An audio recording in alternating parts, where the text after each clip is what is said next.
like to call this May 11th, 2023 Board of Education work session to order. George, can you take the roll? Mrs. Bissell? Here.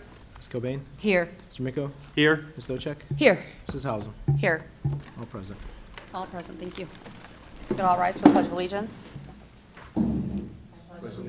To the flag of the United States of America and to the republic for which it stands, one nation, under God, indivisible, with liberty and justice for all. All right, we're going to start tonight with executive session to discuss the matters of.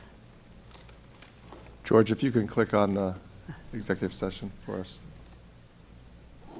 To prepare for negotiations or bargaining sessions with public employees concerning their compensation or other terms and conditions of their employment. Do I have a motion? So moved. Do I have a second? Second. Motion by Ms. Stavcek, second by Mrs. Kilbane. Any discussion? Hearing none. George, can you take the roll? Ms. Stochek? Yes. Ms. Cobain? Yes. Mr. Miko?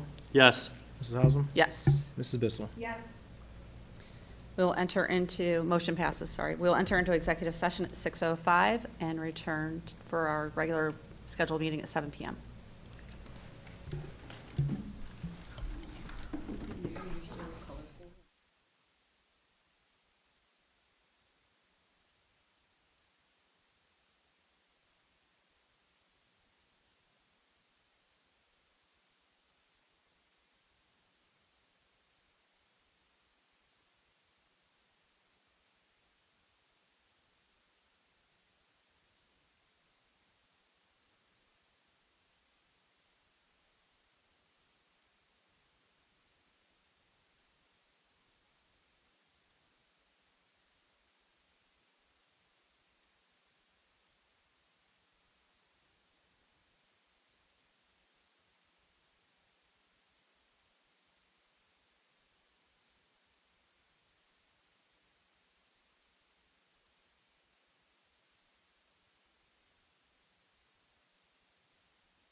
right, we will resume public session at 7:04 PM. Continuing on with our agenda, our district goals, our financial prudence, academic achievement and growth, and community engagement.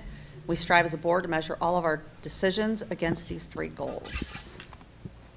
Next is public comment. I do not have any slips for public comment. With that, I'll turn it over to Dr. Ryba. Thank you, Ms. Hausen. Before we get to George's presentation, we do have a recommendation that we would like to share with the board at the start. So I'm going to turn it over to Jenny, who will share that with you and the full board. Thank you. So later on in my section, we have a recommendation for your consideration of a building principal for Kinsner Elementary. So we have conducted several rounds of interviewed several candidates, and are thrilled to announce Mr. Lou Marconi as our recommendation for the next principal of Kinsner Elementary. Just a little bit, I'm going to ask Lou to come to the podium, but as he's walking up here, I'll share a little bit about him. So he's been in education for about 15 years. Most recently, he is the principal of Frank Elementary in Perrysburg. It's a K-4 building, so he comes with some elementary experience. He's also taught at the elementary level as well. And, you know, Lou, although he currently lives in the Toledo area, his heart is in the Cleveland area. Graduated from Bay Village, am I getting that right? That's Yes, correct, graduated from Bay Village, and his wife is from here as well, and so looking to come back home into this area and raise their beautiful, I haven't met her yet, but I saw the picture, and she's beautiful, beautiful little Charlotte, and looking to come back to this area and join our team here in Strongsville. So very excited, Lou. It was a pleasure to get to know you throughout the process, excited to get to know you even more as you are welcomed here in Strongsville. So I'll let you kind of just say hello to the group and introduce yourself a little bit. Wonderful. Well, thank you everybody for having me. My name is Lou Marconi. As she said, I'm currently the principal of Frank Elementary in Perrysburg. Been there for 4 years, but my heart and my home is in Cleveland. So I grew up around here. I was born and raised in Grafton. We moved to Fairview Park for a little bit, but I graduated high school from Bay Village. Wife is from Parma. We have a beautiful little girl who's also called Elsa. She rotates between Mirabelle, but now it's Elsa. And my sister just had a little girl too. Her name is Nora. And there have just been some things that have drawn us back to home, because this is where our roots are. This is where our family's at. So we're really looking forward to coming back into the area. Elementary education is where my passion and my heart is at. I'm excited to be a part of a district that is so driven. I know that growth and just development is a core value here. It's a core value of my own. And I'm looking forward to getting to know each and every one of you. So I appreciate the time. I appreciate the opportunity. And go Mustangs. Thank you, Lou. And just to clarify, Lou is not Mrs. Marconi, the secretary of I am Kinsner's not. husband, No, nor no. son, nor anything, right? No relation, right? No. Okay. So, but it'll be funny to talk to Marconi and Marconi. Yes, Mr. and Mrs. Marconi, yes, at Kinsner. All right, well, thank you, guys. Thank you. Thanks, Lou. Welcome to the district. So, you know, as Jenny said, it was an absolute pleasure getting to meet Lou throughout the 3 rounds of the interview process we did. And prior to the final round, I had an opportunity to speak at length with his superintendent. And you could tell the passion that Tom had for Lou's leadership there and the work that he did over his 4 years there. And I told his superintendent, hey, we're meeting with him on Friday afternoon. I'll let you know how things go, what we decide. And the response I got was, I'm thrilled for Strongsville, but sad for Perrysburg. So, you know, you meant a lot to your current district, and I know you're going to mean a lot to us as well. So thrilled to have you on board shortly here as we go through the vote. So thank you, Lou. And then turn it back over to you, and I'm sure we'll go to George next for his report. Thank you, Dr. Ryba. Welcome, Lou. Welcome to Kinsner. I'm also a Kinsner family, and I have a son there at Kinsner, so looking forward to having you there. All right, so I have one item for tonight, which is a discussion item. It's that time of year again for the second 5-year forecast of the fiscal year.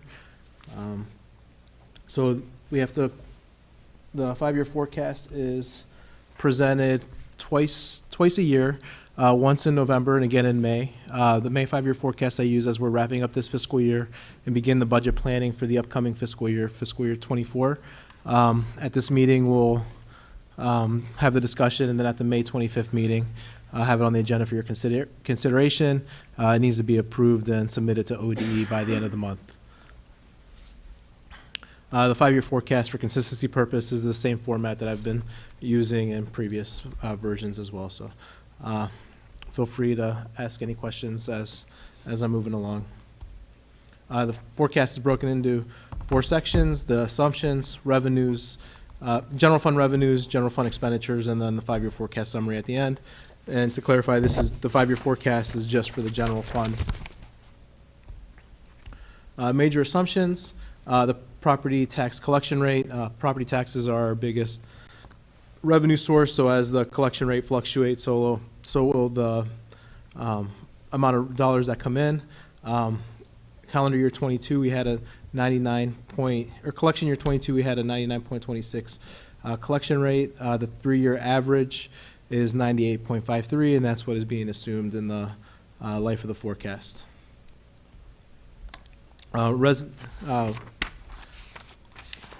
Property valuations. Calendar year 23, this is the most recent year. We received these numbers in December and used it for our tax budget. From 22 to 23, we saw about a 0.48 increase in residential values and a 1% increase in commercial values. The November forecast assumed a 0.82% increase in residential and a 0.23% increase in commercial. So we were slightly under in comparison to the November forecast. Residentials were slightly less, while commercials were slightly higher. And then also the public utility. For the collection year, we were kind of right on. We averaged about a 6.4 annual increase, and then the values increased by 0.639. So the forecast still assumes a 6.4 increase in public utility, as that's been the historical average. In collection year 22, this was the 3-year update, which was a 15% increase from the prior year. Is one of the biggest increases in recent history. And then in collection year 25, the values are updated every 3 years. So this assumes a 3-year increase, which is based on historical increases. So in a couple of years, we'll see how that pans out. But that's how the taxes are levied and the millage rates are adjusted. The millage effective rates are adjusted based on valuations. Continue on. In collection year, in fiscal year 22, you'll see tax revenues were slightly less due to the mall settlement. I keep that in there just to show when someone's looking at the financial forecast to see if tax revenues, why do they go down in 22 and then back up in 23. So that is the reason why we had a large refund at that time. And then also we have 2 renewal levies. The May 2019 levy that expires at the end of this tax year, and collections will run through December 31st, 2024, unless renewed. And then in November 2021, the 5-year 6 mil levy was renewed beginning in 2023, and then the forecast assumes that the tax levy will expire in tax year 2026 and collection year 2027. State funding, beginning with fiscal year 22, which was last fiscal year. In the 22-23 biennium budget, the fair school funding formula was introduced. With that, there was a major shift on how schools was funded via ODE, where we previously had pass-through dollars, which increased revenues but also increased expenses. Those pass-through dollars are now funded to those schools directly, so it lowered our revenues and also lowered expenses, but the net impact was a favorable $1.1 million in our favor overall. And then this biennium budget is wrapping up, and the state is currently in the next biennium budget process. So the forecast assumes what we know now. There is several back and forth with the House proposal. So the forecast assumes, based on the governor's proposal, whereas the Fair School Funding Plan would continue. It would be funded at the same 2018 base cost calculations. Original phase-ins of the new formula would continue. While there's been no legislatively approved state budget, again, this forecast assumes it's prepared based on the governor's proposal. The base per pupil cost funding is calculated at the 2018 level through 2027, and then the phase-in continues through 2027. Since the governor's proposal, where it currently stands, the House of Representatives introduced and passed an amendment to the governor's proposal that updates the base cost to 2022 data. With this, some districts will see a significant increase, and some districts may benefit minimally. I ran the simulations for us, and ours would have no impact. And it's based on, there's still a guarantee, and we're still considered a guaranteed district. So for us, we would have no impact to that change. But as the state's budget process is going on, it goes through the different chambers, the House, the Senate, and then back to the governor. They have to have a approved budget by June 30th. So closer to June 30th, we'll find out what the actual funding formula would be. But in either case, it looks like our state funding formula would be minimally about the same. With the state funding with the new funding formula, it did shift some dollars from unrestricted to restricted dollars, such as the success and wellness. For this fiscal year is $223,000. The career tech at $18,000, disadvantage $46,000, gifted at $192,000, for a total of $481,000. These restricted amounts go down each year. However, we did not lose the funding; they just get shifted to the unrestricted bucket.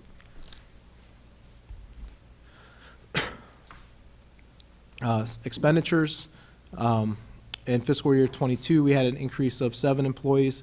In 23, we had an increase of 16 employees. For the upcoming school year, we're projecting an increase of 10 employees, which is due to enrollment needs, combination of teachers, aides, and other and monitors. And then in fiscal year 25, an increase of 11 positions, which assumes that the ESSER-funded positions, those will expire after next school year, and they would be shifted to the general fund. The biggest increase overall to the forecast and the biggest impact between November and the November forecast and this forecast is healthcare premiums. And the healthcare premiums increased by 3% in fiscal year 21. In 22, they increased by 1.37%.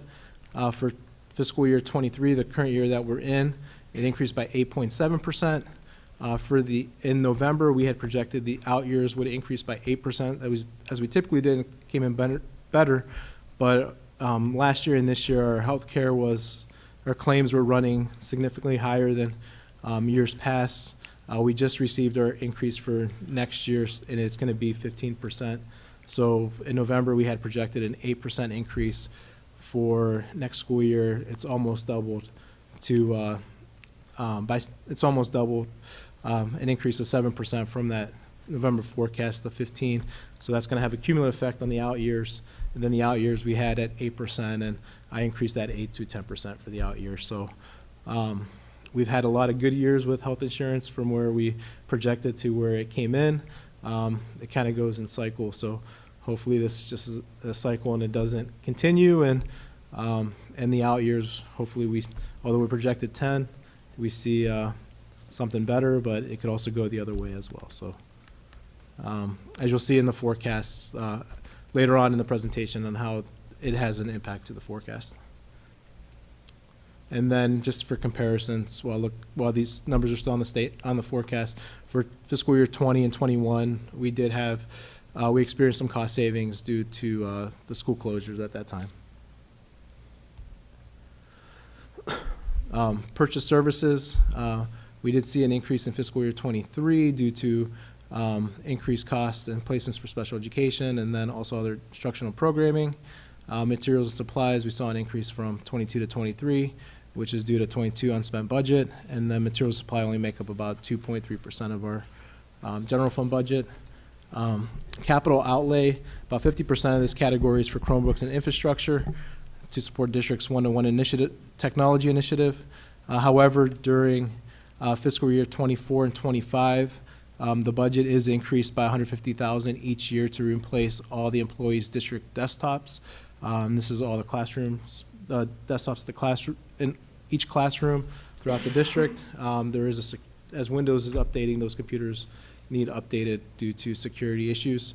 And then also during fiscal year 24, the technology budget is increasing for another $110,000 to upgrade the district's infrastructure for wireless with the switches. So those are one-time increases for those years, and then they'll come off in the following years.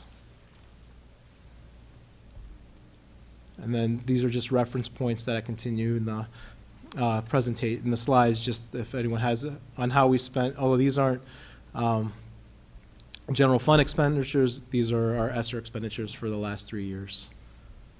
So I'm not going to go through them as they've been historical, but they're just reference points for anyone looking at the slides. And then continuing our ESSER funding for next year, Dr. Ira has presented this at a previous board meeting.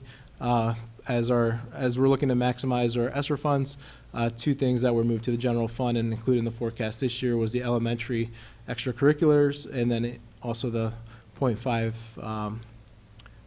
preschool RTI intervention aid, or teacher, I mean. So before I go into revenues, any questions so far? All right. So revenues, where money comes from. Overall, our biggest pot is local taxes, which makes up about 74%, and then state foundation about 10.2%, and the state of Ohio reimbursements about 7.3%, and then the TIF and other revenues make up the remaining revenues. But the point here is local taxes make up the biggest portion.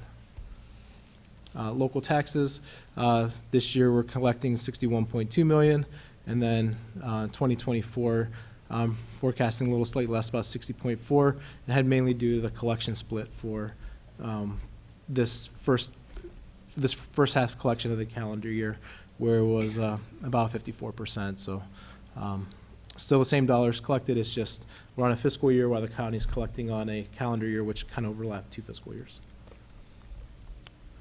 Public utility, these are increasing based on the valuations of the 6.4% increase. With the public utility valuations, those are not subject to an effective rate. So as those values increase, so do those tax dollars as well. State aid unrestricted for this year, we're forecasting about fiscal year 2023, about 8.5 million, and then next year about 8.7 million due to additional funding through the state funding formula that are outside of the guarantee that we should receive based on current simulations. Unrestricted, as you see, it's declining, but that decline is also going into the unrestricted, which makes up a little bit of that increase in the unrestricted. Property tax allocation, that's the homestead and rollback credit that is reduced off of homeowners' tax bills. That's reimbursed back by the state, and that's pretty consistent. Other revenues, in 2023, we collected about we're estimated to collect about $7 million in other revenues. Next fiscal year is slightly less, about 6.1. And the biggest decreases, 2 factors. For one is interest income. We're projecting this year about 1.6 million. Next year is about 1 million. The difference is not because of interest rates, it's because of, if you recall at a previous board meeting, we had transferred that $25 million out of the general fund into Fund 70, and that interest will follow that $25 million into Fund 70, which would take it away a little bit from the general fund. And then also the revenue in lieu of taxes, the TIFs. This year we collected about 3.1 million. Next year estimated about 2.9. And the difference is those 3 out-of-court settlements that we had that were approved in December were one-time dollars for this fiscal year. Any questions so far on that? All right. Other financing sources. These are refund of prior year expenditures or other other revenues such as a return of advances in 24 to 27, the 80,000 return of advances. And then in 2021 and 2022, the big increases there were the refunds back from the Bureau of Workers' Compensation, those years that we had those big refunds back. And these are dollars you can't plan for or forecast for. If we receive them, it's a bonus. Any questions on revenues before I get into expenditures? All right, so expenditures. So the biggest piece of the pie for expenditures is salary and benefits, which make up about 82.8% of total expenditures. And then purchase services, about 9% or $7 million. And then materials and supplies and other objects are in the 3% range, and equipment and capital outlay is about 1.3%. Salaries. Salaries are increasing based on the current negotiated contracts. Benefits, that is increasing based on the healthcare increases that I touched on earlier. So from 22 to 23, we had an 8% increase, and then from 23 to 24, there'll be a 15% increase, and then 24 to 25, be a 10% increase from every year on out. And then depending on how our claims are, those could fluctuate either way. We're just assuming a 10. Hopefully it's less, but it could also be higher as well. Purchase services for fiscal year 23, projecting about 7.5 million, and then for 2024, projecting about 7.7 million. The increase there is about 234,000. It's made up of increased costs due to our outsourced transportation with Suburban. We've been transporting more kids through them, so that's increased costs by around 80,000.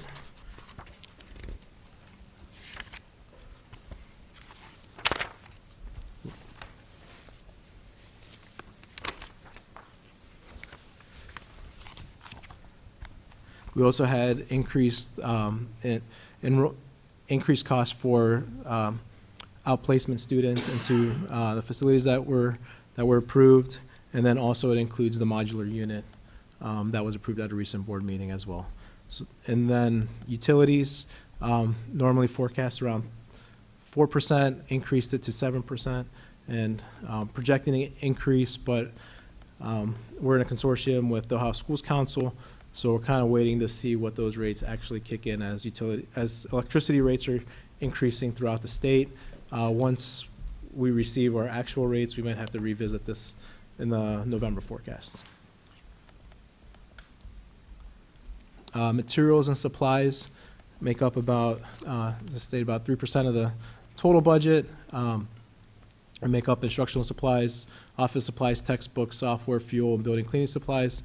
Where you see the spike in 2024, the textbook budget's about $476,000 annually. And talking with Erin, this year she's going to save $200,000 based on not doing a textbook adoption, but she's going to do it next year. They're doing a larger textbook adoption next year, so we're taking that $200,000 that she's not spending next year, adding it to next year's budget where you see the increase in 2024, and then reducing it back down in 2025. So that's why there's the spike in 24 and then back down in 25.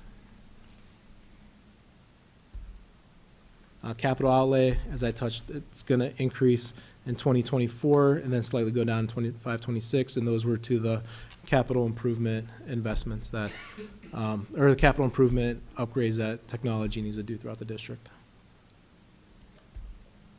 General fund debt, we have two general fund debt issues. One's a from 2005 for a school improvement. I think it was for the preschool. That goes until fiscal year 2037. And then we also had another one from 2008 for energy efficient House Bill 264, which expires after next school year. So, which will leave us down with about a $75,000 payment per year until fiscal year 37.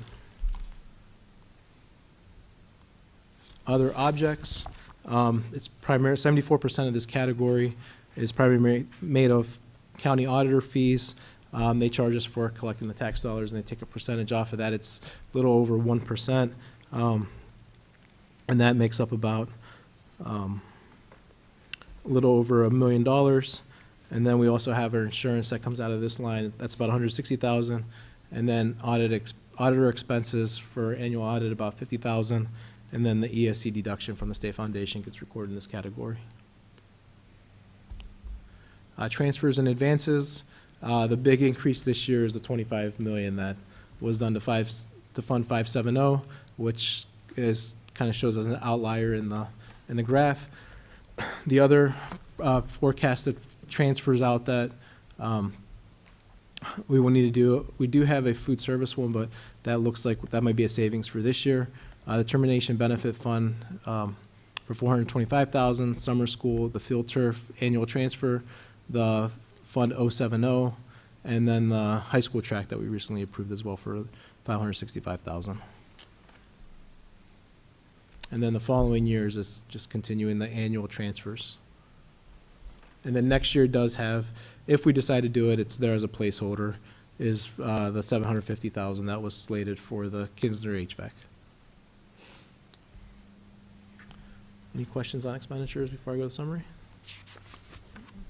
So general fund summary, I do have the November forecast here just as a comparison before I go into May. As you can see in the November forecast, we did not have the transfer of the $25 million, and then also in fiscal year 26, our revenues over expenses were about $300,000, and then in 2027, we began deficit spending by $900,000. Due to the changes in healthcare, it's slightly shifted. What I wanted to show is these next two graphs are just changes between the November forecast and the May forecast. First, for revenues, for fiscal year 23, revenues will come in about 1.5 million higher than the November forecast. For next school year, net of the change in the property taxes and increase in the state aid, that'll be about $0.82,000 less, and then in 25 through 27, taxes will be, or not tax, revenues will be about $200,000 to $500,000 higher per year. The biggest change is expenditures, though, as I highlighted the benefits on what that 15% increase did to the employee benefits from the November forecast. Is in 24, it increases the expenses by 1.2 million, and 25 by 1.5, 26 by 1.9, and 27 by 2.4. Is that cumulative effect that, although next year's increased by 15%, that 15% kind of carries on then an additional 2% each year after that from the 8 to the 10. So the overall impact to the forecast is it pushed up the deficit spending by one fiscal year, where this was a positive 300,000. This is now a negative 1.4, and this year is a negative $3 million. This assumes that the levies, this scenario assumes that the levies are passed, but when we present it to the state, we have to show it this fashion with renewal levies coming out of the bottom, or coming out of the revenues and then added back in the bottom. So overall, if the levies were not approved, we'd be deficit spending even sooner. But if they, and then our cash balance would go from 43 to 15. If they were approved, we'd go to 43 to 39. And we'd still be within our cash balance policy that we had approved a few months ago. With that, any questions?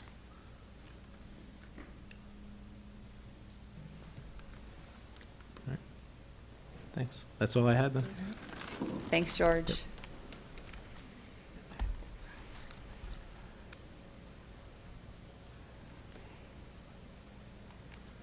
All right, turn it over to you, Dr. Ryba.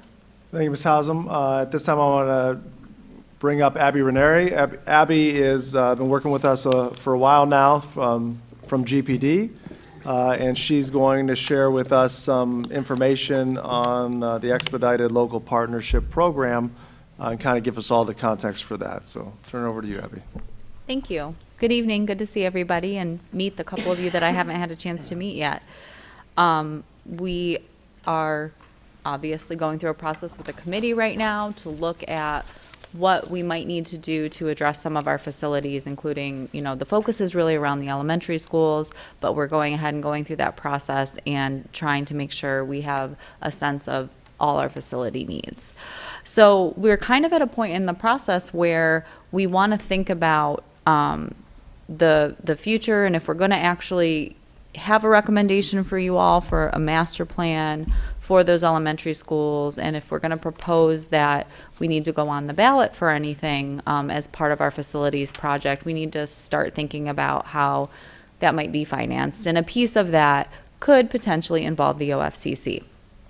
So it does not have to, but we wanted to at least talk to you about it tonight and let you think about if you wanted to join in this program or not. So the program we're talking about is the Expedited Local Partnership Program, as mentioned, and it is a way within the OFCC's process that you can, if I could sum it up in a sentence, it's a program that allows you to move ahead at your own pace with your own money, and for any work that you do that complies with the OFCC's design manual, you would build up credit in that program. And if you're familiar with the way that the OFCC funds schools, it's all based on your equity ranking, which is a function of your assessed valuation per pupil. So you would be up for money whenever your number kind of rises to the top. So they're going to fund all the school districts in order of need. And when it gets to your school district, that's when they would offer you your co-funding. So the little diagram's just meant to show that within the project, all the boxes are kind of colored in on the left. So the OFCC is going to want you to put a complete district-wide master plan on paper. You already have one on paper because your middle school and your high school renovations were done in partnership with the OFCC.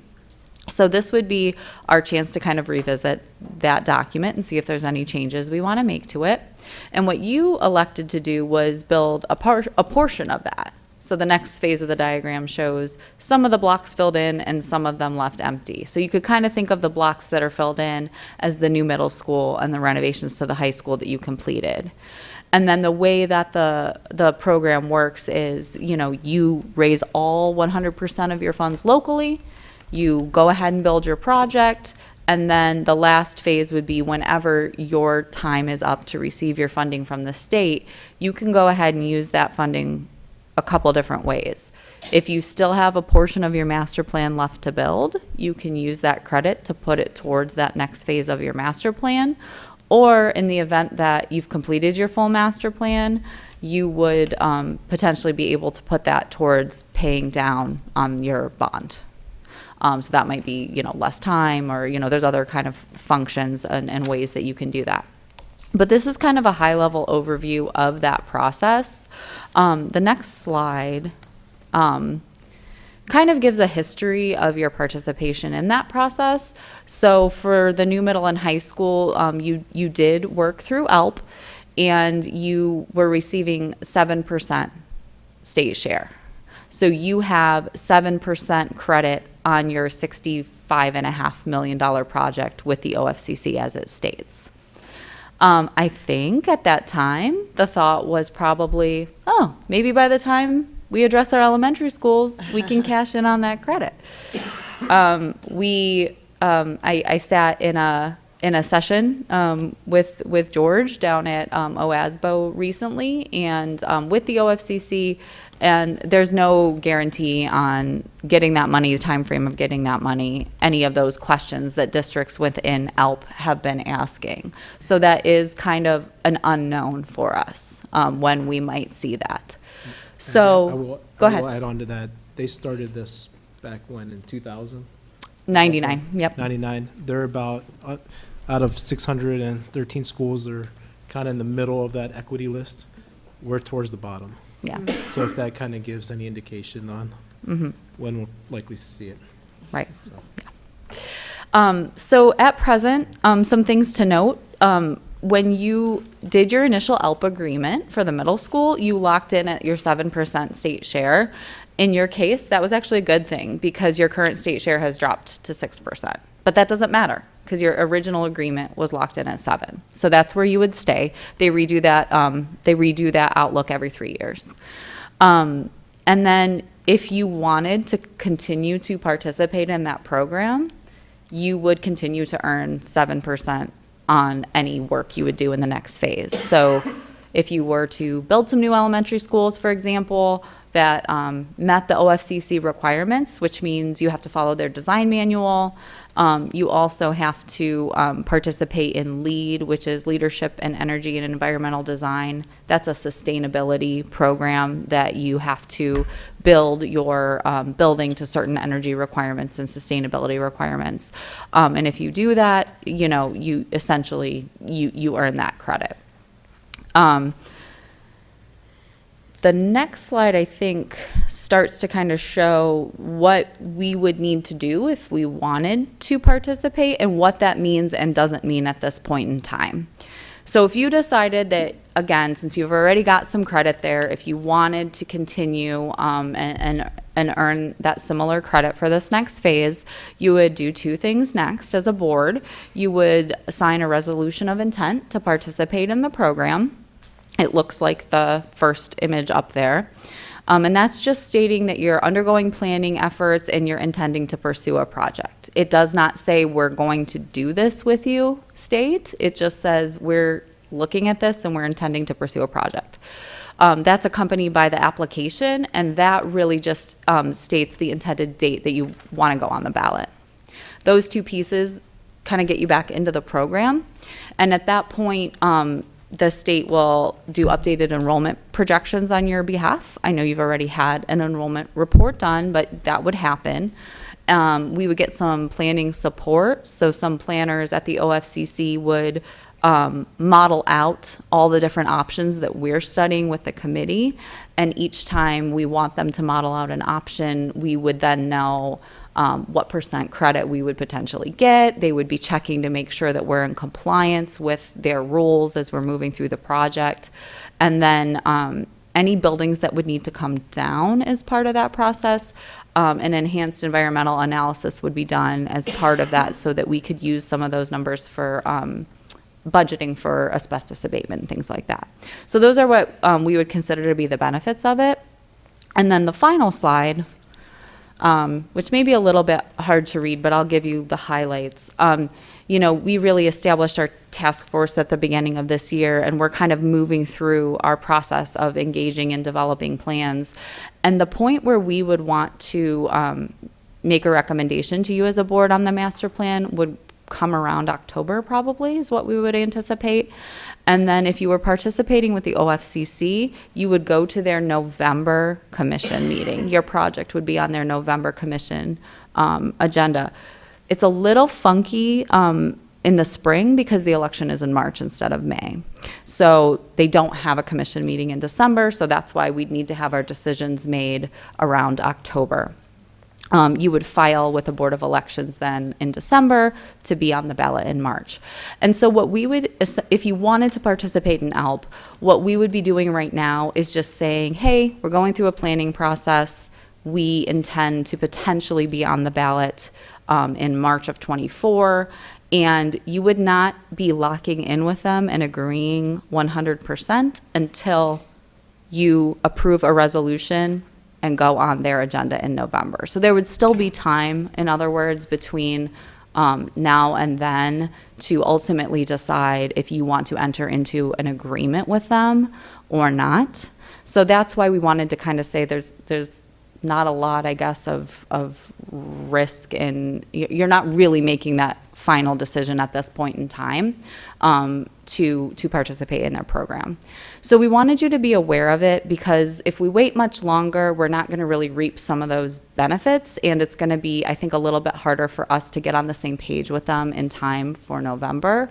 So we wanted you to have a little bit of time to consider it and ask some questions, and then determine if you would want to take the next steps at your next meeting to go ahead and approve your resolution. So that's kind of my spiel, but I am happy to answer any questions that you might have. You mentioned benefits of the program. What are the drawbacks? Sure. So I think what's considered the drawbacks would be like uncertainty on like if and when you might ever see this money, and maybe we don't even want to bother with it. If you ultimately engage with them, and that would mean in November enter into an agreement with them for the project, then at that point you would be bound to their design manual is the biggest thing. The design manual is full of a lot of things that we would just generally consider good design and construction practice, but you wouldn't have to do any of that lead requirement. You wouldn't have to do that. And I think generally when we're thinking about the cost to do some of that additional stuff versus not do some of that additional stuff, you know, it can be like a 3 to 6% increase potentially to the project because of some of the requirements they're having you do. So at that point, you compare that, you know, to your 7 and you think. So you're probably right at that point where, you know, there's a consideration of would we want to participate or not. But really, if you would consider any of that a drawback, it would be kind of the regulations that they set forth within that design manual. So like, I'll give you a couple examples even. There's a requirement about the percentage of metal panel you could have on the outside of your building versus brick. Those, you know, that's one tiny example, but they have a huge kind of design manual that we then follow as part of the process. So I think that's what some people consider the drawbacks. Abby, I'm trying to remember back to the middle school project. I know there were aspects of the middle school project that weren't part of the dollars that were calculated. Yeah. So are there things where you can say, yes, that the manual is nice, but we're going to do our own thing and we just won't get credit for that? Or are you bound by the manual? That's what I can't remember. You are bound by the manual for anything that would be considered like regular academic space. Okay. But for example, if you wanted to do upgrades to a stadium or do a performing arts center Yeah, that's what it or was, yeah. pre-K, expanding, like they don't co-fund, they co-fund like a tiny amount of pre-K space, but not the full amount that a district usually needs. So any of that stuff that's going to start to fall outside of what they would co-fund, you can do whatever you wish with. But you couldn't, if you were, as an example, if you were going to build 3 elementary schools, you couldn't say, we want to do these 2 with you, but not this one. Yeah. That wouldn't work. Or if as an example, if it said, hey, classrooms must be no bigger than 1,000 square feet, and we said we want 1,300 square feet classrooms, we couldn't do that. So they've gotten a lot more flexible since the middle school with that example Okay. in particular. They're really allowing us to do more of the student-centered learning design. So we now have a lot more flexibility on sizes of classrooms and Okay. things of that nature. They're going to co-fund like a maximum amount per student. And then if we feel like we need more than that, then that's where they don't co-fund that difference. Gotcha. So it's always going to be based off of, it's pretty simple as far as they're concerned. It's number of students in the enrollment projection times the square foot per student gives you the amount of square footage that they'll co-fund. Thank you. Mhm. Any other questions for Abby? What is our next deadline to consider? I would say if you're wanting to participate in the program, we would really reap the most benefits from it from a planning standpoint, probably within the next month or so. When we did the middle school, I think the percentages and the reality made more sense. I think we're going to need to drill down on what the additional costs are much more rigorously. We're we're at that point when you say it's 6% increase to the costs, Yeah. potentially. Range, yeah. And we're looking at 7%, but we don't know when. And then we throw in interest return. I think we're gonna have to spend a lot more time saying, are we better off saving that 6% and not joining the program? Because if it's gonna take us 10 to 15 years to get the 7% back, I'd rather invest that money now and potentially have a bigger pot over that period of time. And I think we're gonna have to take a look at it a little more closely than when we did the middle school. The dynamics, I think the percentages weren't as bad. And the 7% seemed, just doing the math, the 7% was, hey, let's bank that. It's not gonna increase our costs so much that it's it doesn't matter. It did matter Right. with the middle school. But Yeah. if the money keeps on getting pushed out, they're not adding an interest factor that I'm aware of to that money, or are they? Well, to that point, Rich, with interest, most likely if we issue bonds, they're going to be tax-free bonds. And the government has restrictions on how much interest you can earn on those bonds, where if you have any negative arbitrage, you have to pay that back to the government. Okay. So just know that there's Yeah, I still mean, either interest way, to I earn, think but we have to look at, there's we're gonna this- have to look at it much more closely, because the numbers are too close for Yeah. us to just say, The- let's do it. The other thing that I should mention is, while you're locked into your percentage, you're not locked into your enrollment. So if your enrollment goes up, they're gonna co-fund you for more square footage, or you're gonna get more dollars from them. So that's the other piece where you're not, and the converse is true as well. If you were to suddenly lose a bunch of enrollment. So that percentage is always gonna be on the enrollment at the time that you're eligible for your funding. And then one other thing I'll just add is that another, I think, benefit of having them help kind of throughout the planning process is they're going to, based on what plan we end up with, that might affect the amount of co-funding. For example, if you wanted to build 8 elementary schools versus, maybe 2 elementary schools, at a certain point, they're going to say, that's such an inefficient plan that they're going to only co-fund you to a certain point based on how efficient your plan is as well. So the nice thing about this, what I'd call stepping into the program now, would be you would understand, on paper, a really good idea of how much of each plan they're going to co-fund, and then you've still got some time to make that decision, when that time comes in towards the fall. Yeah, So the way you something- explained it, it seems like it makes sense to continue in the program, but at that last that time, moment of yeah. whether we're gonna get married or not, we'll need to be ready to evaluate it. Sure. So Abby, is there a second part where the board would have to take action to say, okay, officially we're in after this initial resolution, or how does that work? No, once the resolution would be approved and the application is filled out, you're in. It's just that one resolution. So, But I thought you said, just for my own clarity, I thought you said like, hey, you could do that, but it doesn't obligate you, and then at this point in November, what is that phase where you would say to them, okay, we're serious, we want to? yeah.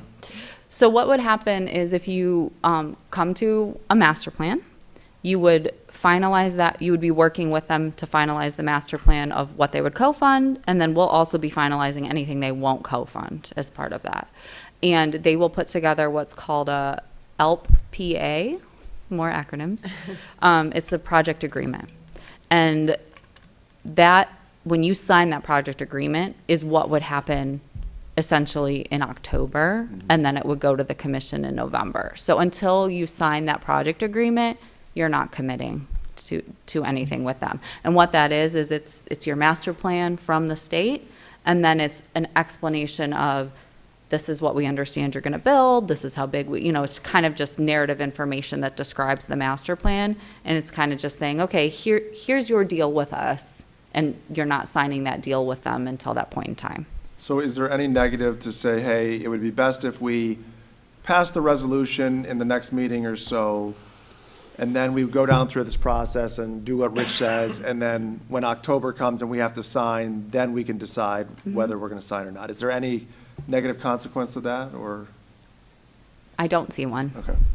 So we can get engaged and then call off the wedding. Happens all the time. Any other questions for Abby? Thank you so much. Appreciate you being Thank here you. today. Continuing under business services, I'm going to ask our operations manager, Steve Bruckner, to come up. He's got a couple more items for your attention. Good evening, everyone. The next item in this section is a resolution for some seal coating in the district. Be resolved upon the recommendation of the superintendent that the Board of Education accepts the proposals from Vasco Asphalt Company for the resurfacing of the parking lots for the middle school and administration building at a total cost of $41,358, and those proposals are attached.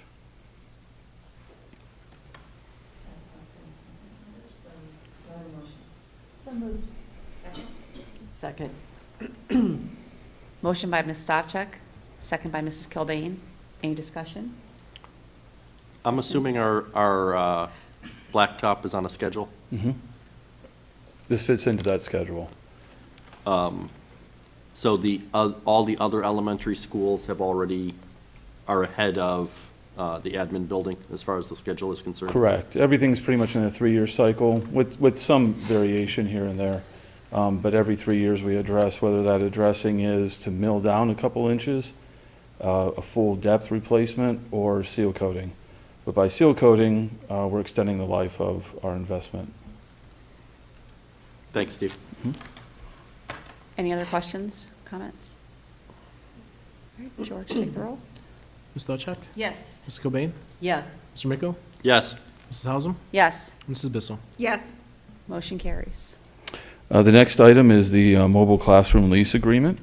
Be it resolved upon the recommendation of the superintendent that the Board of Education approves the awarded 4-year lease agreement for a mobile classroom for Chapman Elementary with William Scotsman Incorporated at a total cost of $169,478.46. Funding to be from the Permanent Improvement Fund, and the lease agreement is attached. This also requires a motion. Do I have a motion? So moved. Do I have a second? Second. Motion by Ms. Stavcek, second by Ms. Kilbane. Questions or comments? Got a lot of discussion over this one. Okay. Hearing none. George, can you take the roll? Yep. Ms. Stavcek? Yes. Ms. Cobain? Yes. Mr. Miko? Yes. Mrs. Hausum? Yes. And Mrs. Bissell? Yes. Motion carries. Thank you, Steve. Thank you. We don't have anything up for curriculum or student services tonight, so I'll turn it over to Jenny with the human resource report. Thank you. I have the following items for your consideration this evening. Under resignations, we have the resignations of 2 certificated staff members. Under retirement, we have the retirement of 1 certificated staff member. Number 3, retirement of a non-certificated staff member. Under 4, we have the abolishments of non-certificated positions. And number 5 is an appointment for our administrative staff. You met Mr. Marconi earlier. Again, just excited to get him on board. And that concludes my report. Any questions for Jenny? Finally, we do have one item under technology, and Dave will share that with you for this evening. Hello. So I have one item tonight for the AV technology equipment, an agreement with Royal Business Equipment for Epson 770 FI projectors out of the general fund. Be it resolved upon the recommendation of the superintendent that the Board of Education approves the purchase of 20 Epson BrightLink 770 FI ultra short throw projectors, wall mount, and interactive touch modules as additional and replacement equipment for district use. The total cost would be about $41,010. Any questions for Dave? Where are the new ones going? Right now, we are in the process of when the new ones come in, we've been putting them pod by pod in the middle school because our middle school has some of our oldest projectors. And then we've been repurposing those projectors to replace ones that are breaking down or in some of the other areas where we have older projectors too. Is this something we should consider annually as far as an amount, or is this, we have a lot of repairs to catch up on? It's It kind of varies. Right now, during the pandemic, it would take us 10 to 14 months to get an order of 10 in. We did an order earlier this year, and it came in about a month and a half ago. So we're still having a supply chain issue with these. And also, the ones that we ordered earlier this year have been discontinued, and this is a new model. So they're always changing things up too. So the idea is we have started the idea of buying some each year to help replace old devices, the ones that are failing on us for various reasons. But also, with any possible elementary considerations coming up, that it might be part of that as well. We might not have to replace as many out of this general fund. Any other questions for Dave? Thank you, Dave. With that concludes my report. Thank you. That brings us to the adoption of the consent calendar. Action by the Board of Education and adoption of consent calendar at this point of the agenda means that all items appearing in this agenda denote as type-action consent, which items constitute the consent calendar, are adopted by one single motion unless a member of the board or the superintendent requests that such items be removed from the consent calendar and voted upon separately. Do we have any items? Hearing none. Do I have a motion? So moved. Second? Second. Motion by Ms. Stavcek, second by Mrs. Kilbane. Any discussion? Hearing none, can you take the roll? Ms. Stochek, Yes. Mrs. Cobain, Yes. Mr. Miko, Yes. Mrs. Hausum, Yes. Mrs. Bissell. Yes. Motion carries. Next, Board of Education, other, miscellaneous. Does anyone have any other? All right. Just want to wish our seniors a happy last, I think they're actually done, right? No, I think he was.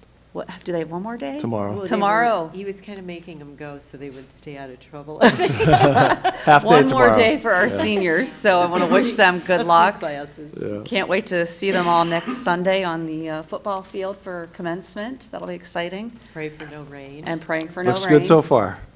I check every day. So do I.